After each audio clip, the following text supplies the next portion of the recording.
Hey everybody, and welcome back to 2 A's Reading Comics. This week's episode 112, Scott Pilgrim versus the World, Volume 2. This is our continuation for the month, and like always, tell your friends, your family, anyone that's interested in reading and listening to us talk about comics. Also, go check us out on Instagram, Facebook, and Twitter, and listen to us anywhere you get your podcasts. And as always, let's get into it.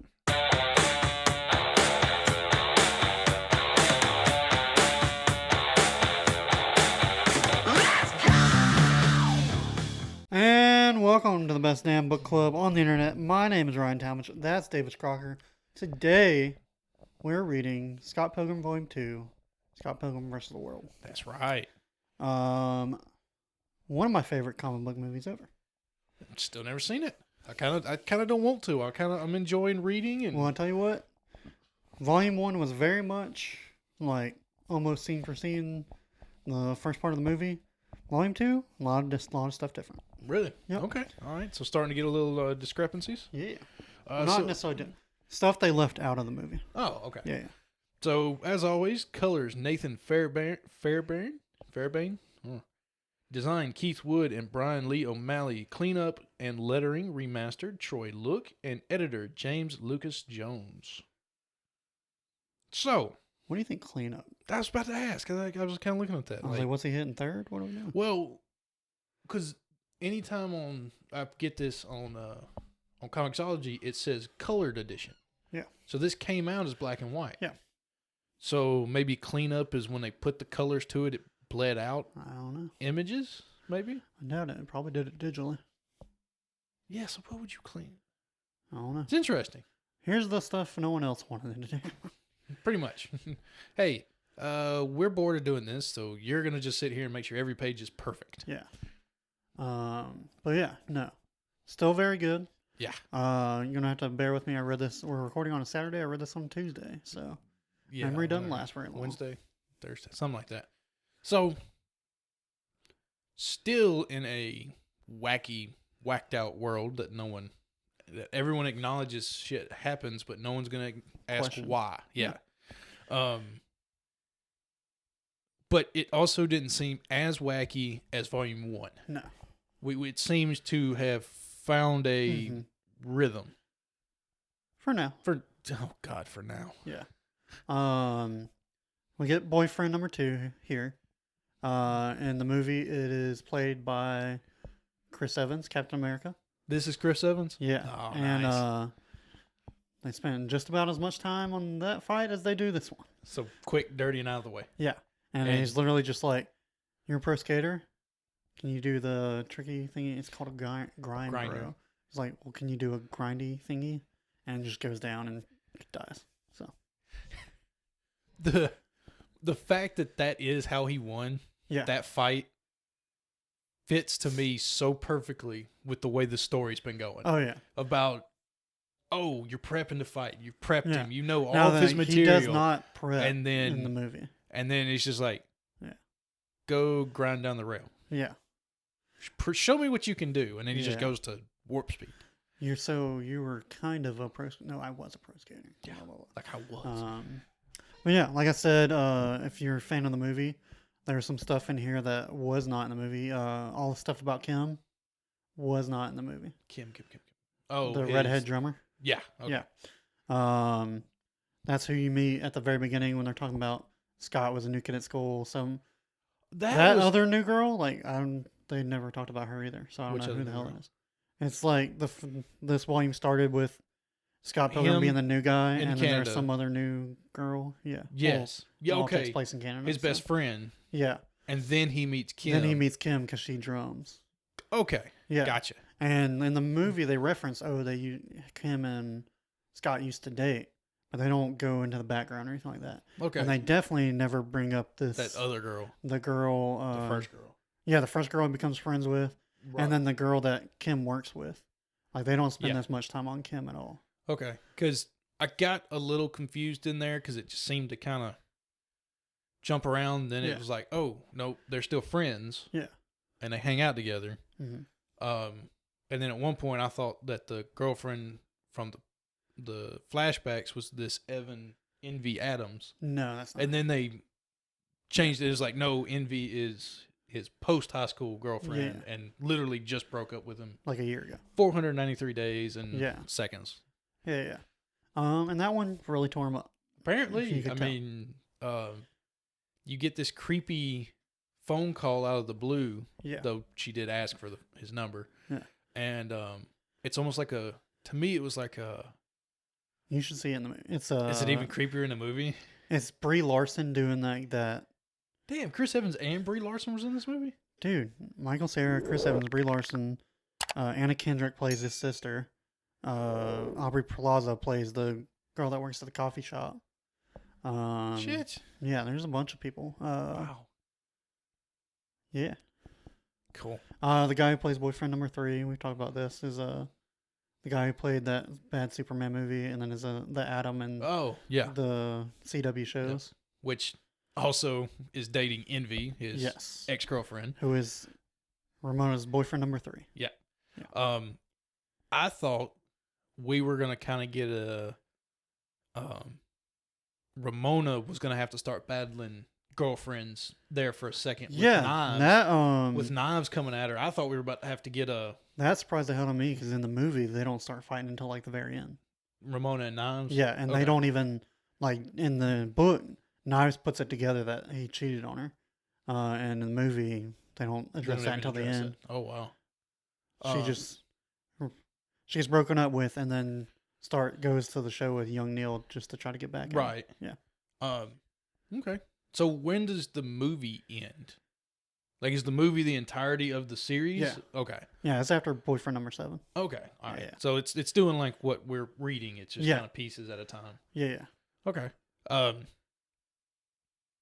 This book's still so fucking weird. It's fun though. It is. It's really fun, but I just we've read so many comics where it kind of explains how the powers are working, how the world is arranged, and this is just like, no, this is the status quo. Yeah. He's the only one that's got special things happening around him, and we kind of all accept it. And they abuse the superhighway through his dreams a lot more than in the movie. Superhighway through his dreams. Oh, where he was that's where he was dreaming. On the couch. The flashback came as a dream. Yes. Yeah. Okay. All right. And their mom was like, "Really? This is what you're dreaming about?" Yeah. Like, yeah. So was she actually in his dream, or was that just him dreaming of her in his dream? She was actually in it. That's how she's the best delivery person in all of Toronto because she can. Oh. Yeah. Fuck! This just keeps getting weirder. Yeah. You just go along for the ride. Quit looking for explanations. I know. That's what I'm kind of enjoying. It's like, okay. Yeah. Okay. So Ramona, she was actually in his dream. Yeah. To get to her location. Yeah. Huh. Interesting. That's a little creepy, but interesting. Yeah.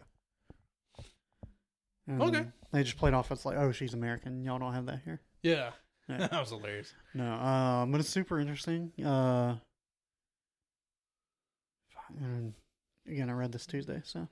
But yeah, it was fun. Like I said, a lot of character development for Kim that I wasn't prepared for. Apparently, she might have a crush on her coworker, and then apparently hates her roommates. So yeah, her roommates hate her. I was like, one roommate she doesn't even know. You don't pick your roommates. Yeah, like, I don't know. Maybe that's just that felt like a college thing. Yeah, that felt like a college. Yeah. Thing going on there. I don't know. But yeah, it felt like there wasn't as much happened. No, What's weird is it's like they really slowed it down. There was stuff that happened. Knives goes crazy. She dyes her hair. She goes after Ramona. Ramona just picks up. It was more fights her back. Yeah, just ready for it. There's way more character development in this one, and it slows the pace down a lot. Tells like interesting stuff about the people. So, now volume 3 back to the craziness. Yeah, it's gonna dive straight into the action. Like I'm surprised we got that much into Todd. And, I was too. Because like I said, they literally spent almost no time on what's his face from number 2. Right. His name. Yeah, I didn't write it down. Yeah. No. But Now, in the back, if you scrolled to the back, were you reading it on your hard copy or? Yeah, I was reading my hard copy, which I guess we could have put up, but Now, we're not. On your hard copy on the back, does it have his kill list yet? Like his. Hold on.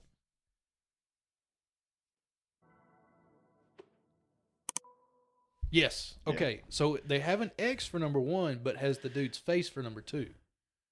Well, yeah, that's who he's fighting. That's what. Gotcha. Now. Yeah. I thought the back was like the ones he had knocked off. No. Gotcha. That makes sense now. He already beat number 1. He beat number 1. This book is number 2. Yeah, yeah. And then we're gonna go to number 3. Yeah. Gotcha. Better late than never, I guess. But cool. I like that. The color is fun.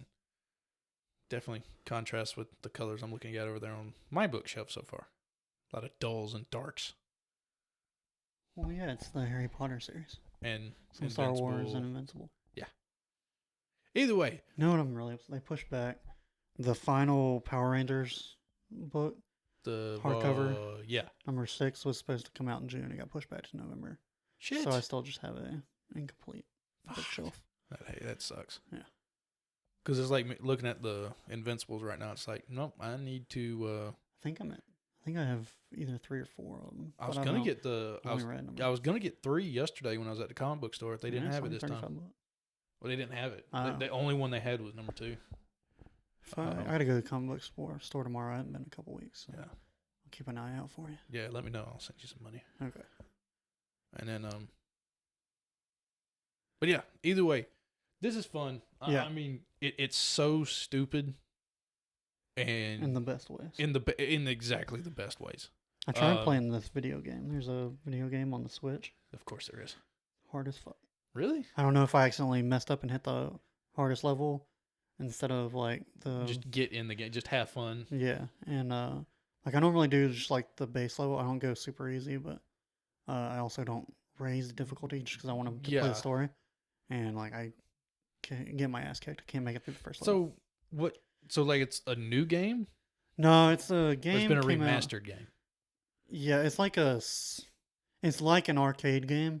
Okay. Like, if you've ever played the, like, ones and then it's the story, but, like, you play through it and you're just walking through a level and then... Everything's scroll... Like it's like your character's right. walking, but everything behind it's moving. Yeah, and then, like, bad guys will jump out, attack you, and I don't know if I just suck at fighting in the game, but I can't beat it. They just kick my ass. I don't know. So good lord, it's like awesome. Glad I spent $50 on that. So. Damn, that's $50. Yeah, I think it was either like 50 or 40. That or it was a sale. I did drop. I just dropped $60 on another racing game. So, well, have fun with that. I will have fun with that because I was enjoying. I've gotten to where like I almost don't like buy sports games anymore until it's kind of until college football comes back out. But it's just like they don't update them enough. 23. Yeah. But pretty much the only reason I bought the new one is because the F1 has new cars and this has new cars in it. So I gotcha. Well, yeah. Really enjoying it. Glad we're finally reading it. It's a lot of fun. Don't look down on it just because it's kind of manga-ish. See, but this doesn't really feel. I mean, I guess but you said it's the American manga, right? Yeah. It's the closest thing America's made to manga. Yeah, it's a lot of fun. So it's very fun. I think we've done enough time. We can do personal recommendations, and if we need to fill some time, we can fill some time. Yeah. We know what yours is, so go ahead. We're literally just watching it. So, of course, everyone knows I'm a big Star Wars fan. Are you? Is it? Am I really a Star Wars fan? I don't know. You only got one question right on the quiz. I did. That kind of hurt. Yeah. No, I got 2. I missed the only one I missed was no, I did miss 2 because I missed how many times Finn got hit by the saber. Yeah. Damn. And I even reenacted that fight. Damn. Yeah. Screw you. You only got one Pokemon question, right? That is not true. Yeah, you only got water. I got 2. Did you only get 1? 2 out of 3, and then I got the other 2. Or no, I got 3 out of 5 because one was how many. How many legendaries are there? No, how many? It was not even legend. It's gods. Mythical. Yeah. And then the other one was what was Ash's mom's name. I was like, fuck, I don't know. It was only ever said one time. Yeah. Actually, was it ever even said in the show? Yeah. Oh. Either way, recently came out is Light and Magic on Disney Plus, and it is the history of Lucasfilm creating his own production company and special effects department. One for Star Wars, and then from Star Wars, apparently it went on to do Indiana Jones, Jurassic Park. Dominated the game. It apparently was the only production company there was for people to use in special effects. Special effects. And we've watched about half of the first episode, and it's really cool. And I've always heard that, like, George kind of got these folks together and had fun and built stuff that never been built before. But the way this sounds, like, these guys had zero clue. It was a bunch of people who were like special effects fans. Yeah. And they just happened to know friends that could do this that they needed to do, and they called them over. Like George found like 2 guys, and then those guys were like, "Oh, I know a guy who could do that." Those guys found everybody else. I know a guy who could do that. Yeah. Yeah. But I mean, they're even talking about it's like a whole series. Though. Yeah, and they've already talked about how they've had machinists building most of the parts because they had no clue how to build stuff. So they had bike guys, and it just. And then what's amazing is what Thomas and I talked about while we were watching it. It's like this is the age before you could just look up a group of people online and go, "Hey, this person knows how to do this." It wasn't like this fan page of like specialeffects.com, right? And when like a blog talking about how awesome special effects people, and he went and just found people in there. It's like these were all people that knew each other in a time where a time it wasn't very easy. You couldn't just look up shit and be like, "Oh, that guy." Like, I can go on Instagram right now. Let's say if I wanted to get a tattoo, I can type in tattoos and be like, "Oh, I like that. Where's that guy from?" And then, "Oh, that tattoo I really like, but that guy's in Spain." Right. Like, and then you can try to find somebody to recreate that in America. Yeah, this is like, you hired me to do this job. I know a guy who can do this part. Yeah. And then that guy going like, "Oh, I know someone that can do this." And like, hell, even one of them was like, "I know a buddy that's working on this. I don't know what I'm doing." And he said he needs somebody, and you know how to do it. Yeah. So go talk to him. Yeah. It's just, and the fact that created Star Wars to become the hit and world-renowned thing that it is, to even in just the introduction, it shows all the things that his company has done. I think it's called ILM. Yeah, image. Shit, I forgot what it was.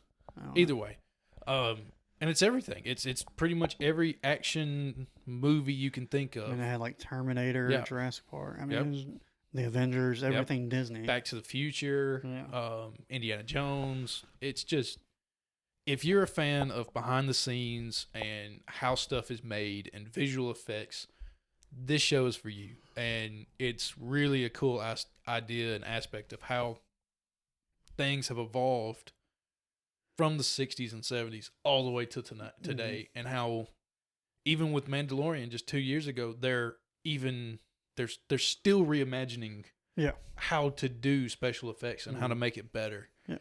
It's cool. It's really cool to see the behind the scenes stuff. But, and yours? Mine is, I actually haven't watched season 3 yet, but if anyone's fans of the HBO, I guess it was technically DC Universe animated Harley Quinn show, I've seen the first 2 seasons. It's really good. Kaylee Cuoco from Big Bang is voicing Harley Quinn and just does a really good job. It's raunchy, funny. It does look dirty. Not like. I mean, so a lot of people have started saying, "Oh, they're just turning Harley Quinn into Deadpool," and some parts I'm like, I don't know how I feel about that. But this show, it's fucking good, and you get lesbian Harley Quinn with Poison Ivy. So that's can't knock that. There was also an accompanying comic book in between season 2 and 3. I haven't finished yet. It's called Harley Quinn's Eat, Bang, Kill Tour. So picks up right where season 2 left off. I need to finish that, and then probably going to go back. It's been a few years since a new season come out, so I'm probably going to rewatch season 1, 2, finish that comic book, and then finally go see season 3. So cool. It looks wild. Yeah, it's very fun, and they make fun of a lot of stuff. Isn't Batman and Robin in it too? Batman shows up every now and then. Batman's in it a healthy amount. Just enough to know that it's not a Batman. Yeah. He's show, like, but that he's still in her universe. It's needed. When it's needed, he shows up. That's about it. Wow. Yeah. That's cool. It has looked good. It's I've been wanting to watch it, and I think I'll probably turn it on. Yeah. Your wife might like it. She might. Yeah. She really might. She loves Harley Quinn from Suicide Squad. You just got her into The Boys. I think she will like it. Yeah. I got her into The Boys, and I did not think that could happen. Yeah. She'll be fine. There's nothing near as bad as that. So. No, it can't be much worse than The Boys. That's why. Huh. Weirded me out when you said she didn't like Tom Segura. I was like, really? I don't know. But she's not a big fan of comedy, like stand up anyways, other than Bert. But Bert's Bert. Yeah, Bert's Bert. But any other high notes? Did you see the line? Do you listen to Bertcast? Like his personal podcast? I do not. I only do the I really only do the Two Bears. He did I don't one listen to Two Bears really if it's not Bert and Tom. But. He did one for the end of the Fully Loaded tour. Yeah. And it's Shane Gillis, Mark Norman, Nikki Glazer, Carter Cruz, who used to be a porn star, is now a DJ. And then Nikki Glazer, I think I said that. Yeah. Big J, who's a funny New York comic, and a bunch of other people. And they're all just on there. No. It was they were all in there at one time? It was all on a tour bus because they were waiting for... That's right. Okay. I remember seeing the... No, I think Sal was on the first half. This is the second half. But they had a show they were waiting for rain to stop, and then eventually got rained out for a show in Mississippi. So they were like, shit, let's do a podcast. Wow. Yeah, and they just talk about some wild stuff in there. It's funny. The way he approached this tour, like he's even admitted to it, it's just, I'm doing this to go have fun. Yeah. And if it makes some money, cool. If it loses me money, cool. Yeah. Like, I don't give a flying shit what happens. Yeah. It's like, this is for me and them and y'all. Oh, yeah. And that's just... He just wanted to do... that's fun. Like, he wanted to do an outdoor summer tour, and he wanted to make it like as fun as possible for the comics that were there. So. And what sucks is, like, he came to Huntsville and Birmingham and Montgomery to do stand-up in Alabama. Yeah. Yet he didn't go to the brand new. He didn't do a Fully Loaded in the brand new minor league stadium, which he was doing them in minor league stadiums. Yeah, he didn't do. And there's like, obviously the one in Huntsville where the trash pandas play hadn't been around long enough, but like both Riverwalk Stadium in Montgomery and Regions in Birmingham have both like won awards for being the nicest stadiums in minor league. Right. But I guess technically, like, he was trying to go to places that like don't normally get this kind of stuff. Which is true. He did go to some some backwoods Mississippi town. I think he was in like Tupelo.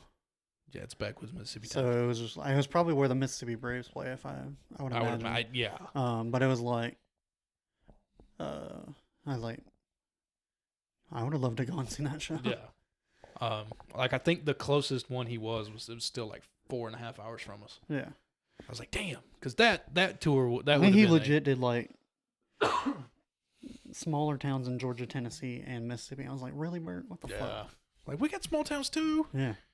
But, I don't know. But that was it for this week. Next week, what are we reading? She-Hulk. She-Hulk. It's gonna be episode. I hope that's 13. I'll tell you what. If the show is anything like this comic, I'm gonna enjoy it. I was surprisingly shocked about this one. Yeah. So.